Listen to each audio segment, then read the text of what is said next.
ఒక క్వాంటిటీ అనేది ఈ మధ్య కాలంలో చూపించుకోవడం చాలా చాలా ఎక్కువైపోయింది. బట్ అక్కడ క్వాలిటీ ఉందా? క్వాలిఫికేషన్స్ ఎలా ఉన్నాయి? సర్టిఫికేట్ తీసుకొని బయటికెళ్ళిన తర్వాత, ఇప్పటికొస్తున్నటువంటి లెక్కల్ని బట్టి, నాక్ సర్వేలని వీటన్నిటిని బట్టి చూస్తే డిమాండ్ తగ్గట్టుగా సప్లై ఉండట్లేదు అనేది. ఆ డిమాండ్‌కి మ్యాచ్ అయ్యేలా కేఎల్ యూనివర్సిటీ నుంచి స్టూడెంట్స్ బయటికెళ్తున్నారు ఒక పట్టా పట్టుకొని. అండ్ ప్రామిసింగ్ కెరీర్ వాళ్ళకు ఉండబోతోంది. లెక్కలనేవి ఈ మధ్య కాలంలో చాలా చాలా ఒక క్రూషియల్ రోల్ ప్లే చేస్తున్నాయి కదా! సో, కేఎల్ యూనివర్సిటీ గురించి అలా ఏం చెప్తారు మీరు? 100 మంది ఉంటే జనరల్ ఇప్పుడు మనకున్న మీరనుకుంటున్న క్యాలిక్యులేషన్స్ కావచ్చు, సర్వే కావచ్చు, హ్మ్. లేకపోతే స్టాటిస్టిక్స్ కావచ్చు. 70% of the engineerings are not quality. అంటే 30% పిల్లలకి ఉద్యోగాలు వస్తున్నాయి. అవును. చదువుతున్న 100లో. మరి మిగతా 70 వాళ్ళకి ఉద్యోగాలు రావట్లే. ట్రూ. మరి ఎందుకు రావట్లేదు? మిగతా 70% వాళ్ళకి ఉద్యోగాలు ఎందుకు రావట్లేదు? లోపం ఎవరిలో ఉంది? వాళ్ళు కూడా ఇంజినీర్సే. హ్మ్. సర్టిఫికేట్ ఉంది కదండీ! ఉంది. మీకో సర్టిఫికేట్ అదే ఇచ్చారు. క్వాలిఫికేషనా? సర్టిఫికేట్ ఉండడమే? మీకో సర్టిఫికేట్ ఇచ్చారు. యూ హ్మ్. ఆర్ క్వాలిఫైడ్ అని. అంటే అర్థం ఏంటి? యూ ఆర్ క్వాలిఫైడే కదా! అంటే మీకు ఉద్యోగం రావాలిగా. హ్మ్. ఇంకా ప్రమాణాలేమున్నాయి చూడ్డానికి? ఇంకా ఎక్కడ మరి సర్టిఫైడ్ ఉన్న వాళ్ళందరికీ ఉద్యోగాలు ఇవ్వాలంటే 100% రావాలి. ట్రూ. 100 మంది బయటకు వస్తుంటే 70 మందికి రావట్లేదు, 30 మందికి వస్తున్నాయి అంటే ఇట్ ఈస్ డిఫరెన్స్. అంటే 70% are certified people, 30% are qualified people. Hmm. Qualified engineers అంటాం వీళ్ళని. వాళ్ళేమో సర్టిఫైడ్ ఇంజినీర్స్ అంటాం. సర్టిఫైడ్ ఇంజినీర్స్కి ఉద్యోగాలు రావు, క్వాలిఫైడ్ ఇంజినీర్స్కి ఉద్యోగాలు వాళ్ళే తెచ్చుకుంటారు. That is the difference. Hmm. అంటే ఈ ఎప్పుడైతే ఈ 70% పిల్లలు రావట్లేదు ఉద్యోగాలు అనేది ఎక్కడ వస్తుంది అంటే ద పేరెంట్స్ ఆలోచన ఆలోచన చేసేటప్పుడే ఇంటర్మీడియట్ ఎడ్యుకేషన్ వరకు స్టూడెంట్కి ఏముండదు. మైండ్ సెట్లో తెందగా అవ్వగానే అరే ఇంటర్ నీకు చాలా ప్రయారిటీ అంటారు.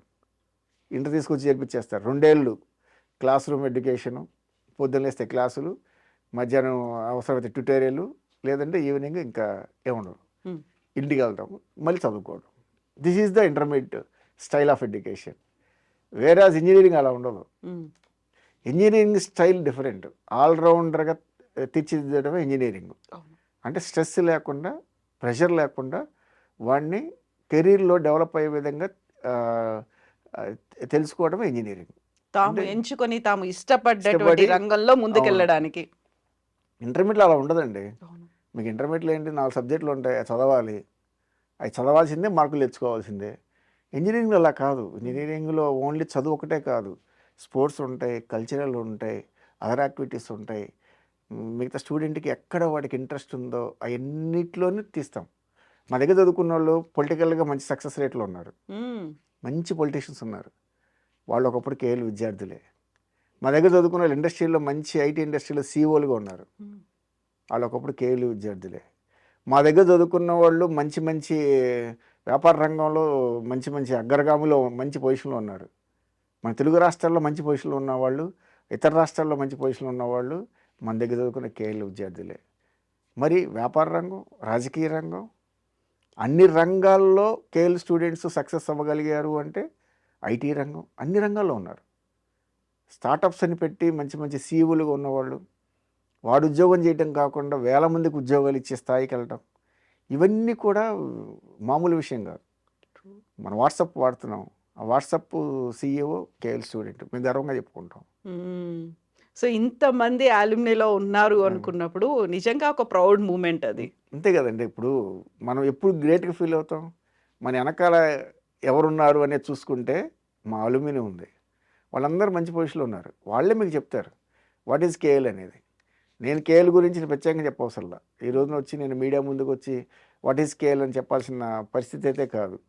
మా మా అలుమిని చెప్తుంది. హ్మ్. వాళ్ళందరూ చెప్తారు, ఇండస్ట్రియలిస్టులు చెప్తారు, వాళ్ళందరూ ఎక్కడెక్కడ సక్సెస్ అయ్యారు, ఎక్కడ చదువుకొని సక్సెస్ అయ్యారు. పొలిటీషియన్స్ చెప్తారు, వాళ్ళందరూ ఎక్కడ చదువుకున్నారు. పొలిటీషియన్ ఉద్యోగం చేయకుండా పాలిటిక్స్లోకి వెళ్ళగలిగాడు అంటే ట్రూ. ఇక్కడ ఇక్కడ యూజువల్‌గానే ఓ ఇక్కడ పొలిటీషియన్స్ నేర్చుకోబట్టే కదండి. పొలిటీషియన్స్‌కి ఆ, పెద్దగా చదువుండదు అనుకున్నారు. ఆ, అంత చదువు చదివిన ఆ, తర్వాత వాళ్ళకున్నటువంటి ఎక్స్‌పీరియన్స్‌తో, ఉన్నటువంటి నాలెడ్జ్‌తో ప్రజల్ని అర్థం చేసుకొని సమాజం కోసం వర్క్ చేయడము అనేది నాట్ దట్ ఈజీ థింగ్. ఇది అంటే ఇక్కడంతా కొంత నేర్పబట్టే కదా ఆ ట్రూ. క్వాలిటీ వస్తుంది. ట్రూ. అంటే ఇట్లాగా స్టూడెంట్స్, పేరెంట్స్ కలిసి ఆలోచన చేయాల్సింది ఏంటంటే ఇక్కడ ఈ 4 ఇయర్స్ వాళ్ళ కెరీర్కి సంబంధించింది. అంటే ఇంటర్మీడియట్ వరకు ఒక స్థాయి, ఇంటర్మీడియట్ తర్వాత నుంచి వచ్చే స్థాయి ఏంటంటే ఇంటర్మీడియట్ తర్వాత చదవాలి, ఉమ్. కానీ దీని తర్వాత అది ఆప్షను. చదవటం లేదనేది ఆప్షను. చదవాలా ఆపాలనేది ఆప్షను. స్టూడెంట్స్ తీసుకోవాలి అంతే. డెసిషన్. ఇంటర్మీడియట్ తర్వాత ఆప్షన్ లేదు, చదవాల్సిందే. ఇంటర్మీడియట్ ఉద్యోగం చేయలేరుగా, 10th క్లాస్తో ఉద్యోగం చేయలేరుగా. సో ఇంటర్మీడియట్ వరకు there is no option. But whereas intermediate అయిపోయిన తర్వాత చదివే 4 ఏళ్ల తర్వాత చదవాలా ఆపాలా అనేది నీ ఆప్షన్. ఉద్యోగం కావాలి, 80% ఉద్యోగాలకు వెళ్ళిపోతారు, 20% పీపులే ఫర్దర్ స్టడీస్కి వెళ్తారు. ఇంటర్మీడియట్ తర్వాత 100% చదవడానికి వస్తారు. See the difference. అంటే ఇంటర్మీడియట్ అనేది ఒక టైప్ ఆఫ్ ఎడ్యుకేషన్ అయితే, ఇంటర్మీడియట్ తర్వాత వేసే స్టెప్ మీ ఉద్యోగానికి, మీ 4 ఏళ్ల కోర్సు 40 ఏళ్ల భవిష్యత్తు మీద ఆధారపడి ఉంటుందన్న ఒక చిన్న పాయింట్ పట్టుకుంటే మీకు ఆ క్వాలిటీ ఎడ్యుకేషన్ ఎక్కడ దొరుకుతుంది, పిల్లల్ని ఎక్కడ చదివించాలి, ఎక్కడ చదివిస్తే పిల్లల భవిష్యత్తు బాగుంటుంది, నాలెడ్జ్ ఎక్కువ వస్తుంది, స్కిల్లింగ్ వస్తుంది, ప్లేస్మెంట్ వస్తుంది. ప్లేస్మెంట్ అంటే ఇక్కడ క్వాలిటీ ప్లేస్మెంట్. ట్రూ. ఉద్యోగాలు వస్తాయి, చాలామంది ఉద్యోగాలు ఇప్పిస్తారు. ఒక 6 నెలలు ఉంటుంది, 1 సంవత్సరం ఉంటుంది, తర్వాత కంపెనీ ఉండదు, బోర్డు ఉండదు. That is not the placement. Quality of placements. మా దగ్గర చదివే విద్యార్థులు ప్లేస్ చేయడంటే వాడంతా వాడు రిజైన్ చేసి వెళ్ళటమే. కంపెనీ వాడు తీయడు. వాడంతా వాడు వేరే దాన్ని నెక్స్ట్ లెవెల్కి వెళ్ళటమో, ఇంకేదో మంచి ఆపర్చునిటీకి వెళ్ళటమో, వీడంతా వీడు రిజిగ్నేషన్ సబ్మిట్ చేసి నెక్స్ట్ లెవెల్కి వెళ్తున్నానని వెళ్ళే స్టూడెంట్సే ఎక్కువ మంది ఉంటారు. అంత క్వాలిటీ, అంత డిసిప్లిన్ ఉండబట్టే పిల్లలు ఇన్ని రంగాల్లో కేలు విద్యార్థులు ఈరోజు మన సొసైటీలో మన ముందు తిరుగుతున్నారంటే దాని అర్థం ఈ 45 చరిత్ర ఉన్న యూనివర్సిటీ నేర్పిన విద్యాలందరికీ. ట్రూ. మీరు ఒక 40 ఇయర్స్ వాళ్ళ లైఫ్ కాదు, మొత్తం లైఫ్ అంతా కూడా దీని మీదే డిపెండ్ అయి ఉంటుంది కదా. నేను బయటకు వచ్చిన తర్వాత నన్ను నేను ఎలా చూసుకోవాలనుకున్నాను, నేను ఎలా నన్ను ఊహించుకున్నాను, అక్కడి దాకా వెళ్ళగలిగానా లేదా, మనమే ఒక బెంచ్ మార్క్ పెట్టుకుంటాం. అవునండి. నేను 5 ఏళ్ల తర్వాత 10 ఏళ్ల తర్వాత అని పెట్టుకుంటాం. మన పేరెంట్స్కి మనకు మించినటువంటివి ఉంటాయి, కోరికలు, ఆశలు ఉంటాయి. చాలా వరకు నాకు మిస్ అయింది, నా పిల్లలకు దక్కాలి అనేటువంటిది ఉంటుంది. ఎట్ ద సేమ్ టైం కావలసినటువంటి క్రమశిక్షణ అనేది కూడా ఉంటుంది. మీరు చెప్పిన 30లో ఉంటారా, 70% ఉంటారా అనుకున్నప్పుడు ఆబ్వియస్గా తమ పిల్లలు 30%లోనే ఉండాలి అని కోరుకుంటారు. ప్రతి పేరెంట్ కోరుకుంటాడు. ఆబ్వియస్గా అందరూ అదే కోరుకునేటప్పుడు మరి చేయాలి అనుకున్నప్పుడు దాని తగ్గట్టే ప్లాన్ ఆఫ్ యాక్షన్ కూడా ఉండాలి. True true. మనం ఒక రూట్కి వెళ్తున్నాము అంటే అక్కడి నుంచి మనం దానికి ఎటు నుంచి ఇటు వెళ్ళాలి, ఎట్లా వెళ్ళాలి అనేది ప్లాన్ ఉండాలి. ఇప్పుడు మనకి పేరెంట్స్కి మెయిన్ హడ్డీలు ఎక్కడ వస్తుంది? పేమెంట్. చదివించాలంటే డబ్బులు కావాలి. ఇక్కడ డబ్బులు ఒక్కటే సమస్య కాదు, డబ్బులు లేకుండా చదువుకోవచ్చు, స్కాలర్షిప్ చదువుకోవచ్చు. అంటే స్కాలర్షిప్ అంటే మీరు ఏం కట్టకుండా కూడా చదవచ్చు. మా దగ్గర 4 ఏళ్ళు రూపాయి కట్టవసరలా. With zero fee. Zero fee ఉంది, 50% ఫీజు ఉంది, 25% కట్టి చేరే ఫీజు ఉంది, అసలు ఏం కట్టకుండా ఉంది, 10% ఉంది, 20% ఉంది. అంటే ఇది అడ్మిషన్ ఫీజు కాదు, ఓవరాల్ గా 4 ఏళ్ల పాటు ఉండే ఫీజు. అవునండి. 4 ఏళ్లలో రూపాయి కట్టుకుని చదువుకున్న పిల్లలు ఉన్నారు మా దగ్గర. వాళ్ళు ఏం కట్టరు. ఎందుకు కట్టరు? మేమే ఒక స్టూడెంట్ కట్టట్లేదు అంటే we are paying back to him nearly 12 lakhs. 12 lakhs మేము స్టూడెంట్కి ఇస్తున్నట్టే లెక్క. ఇన్వెస్ట్ చేస్తున్నారు మీరు కూడా. Not only parents. దేనికి ఇస్తున్నాం? 12 lakhs స్టూడెంట్ మీద పెట్టుబడి పెట్టాల్సిన అవసరం ఉంది. చదువుకుంటే ఉద్యోగం వాడికి వస్తుంది, వాళ్ళ ఫ్యామిలీ బాగుంటుంది, యూనివర్సిటీకి బెనిఫిట్ ఏంటి? నథింగ్.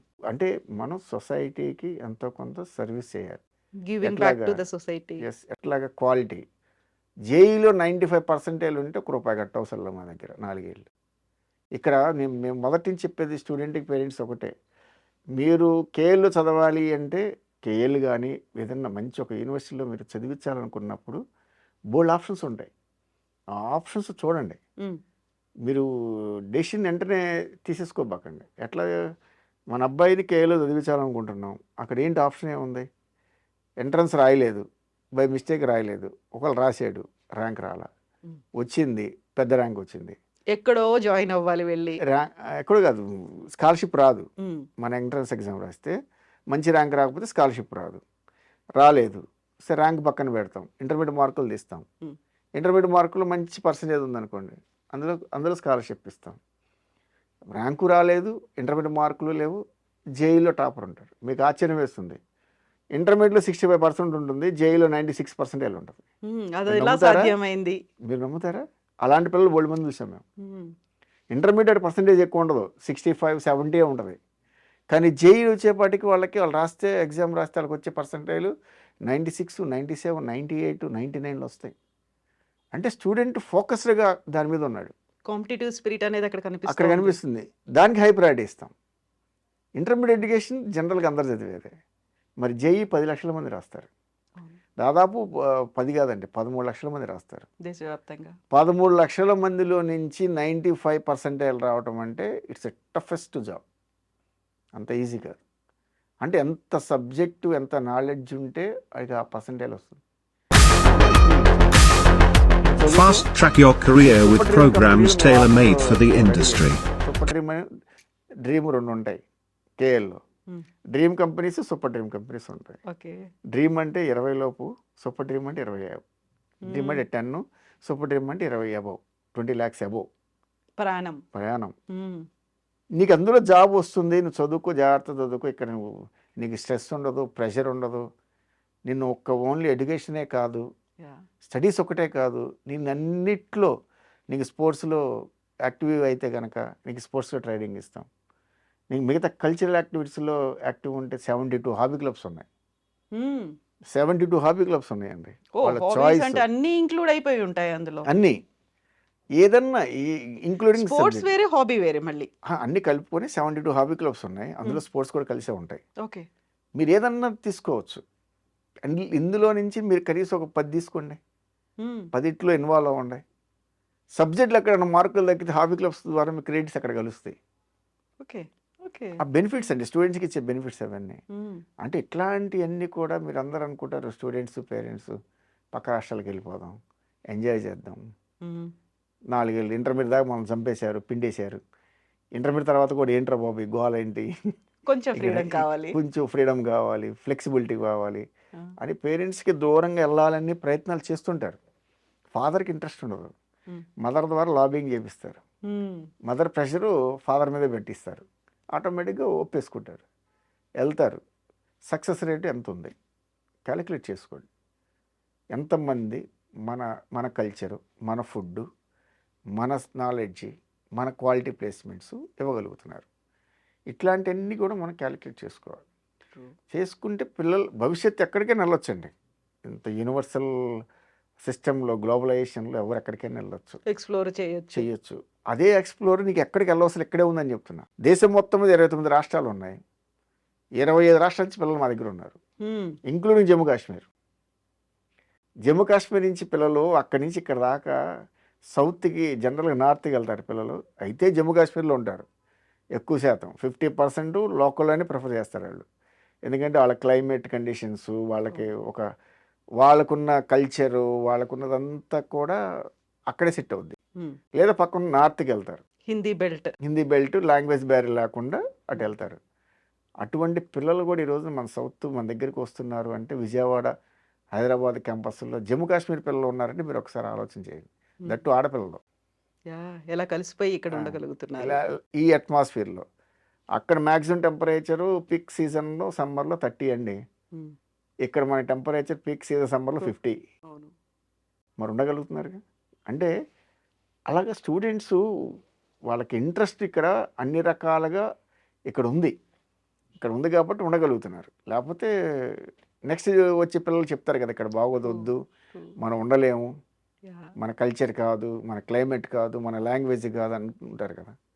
అంటే కమ్యూనికేషన్ స్కిల్స్ అనేది పక్క రాష్ట్రాలకి వెళితే వస్తుంది అనుకోవటం కరెక్ట్ కాదు అని నా ఉద్దేశం. కమ్యూనికేషన్ స్కిల్స్ అనేది మన తెలుగు రాష్ట్రాల్లో, మన యూనివర్సిటీ, మన ర్యాంకింగ్లో నెంబర్ 1 పొజిషన్లో ఉన్న మన యూనివర్సిటీలో 29 రాష్ట్రాల నుంచి పిల్లలు ఎక్కడున్నారు, 36 దేశాల నుంచి పిల్లలు ఎక్కడున్నారు. వాళ్ళకి అన్ని రకాల ఫుడ్ ఫెసిలిటీస్, నార్త్ అయితే నార్త్ స్టైలు, సౌత్ అయితే సౌత్ స్టైలు, ఇంటర్నేషనల్ అయితే ఇంటర్నేషనల్ ఫుడ్ మెనూ, అన్ని రకాల మెనూస్. కామన్ మెనూ అనేది ఉండదు. ఓకే. ఏ టైప్ ఆఫ్ స్టూడెంట్స్కి ఆ టైప్ ఆఫ్ మెనూ ఉంటుంది.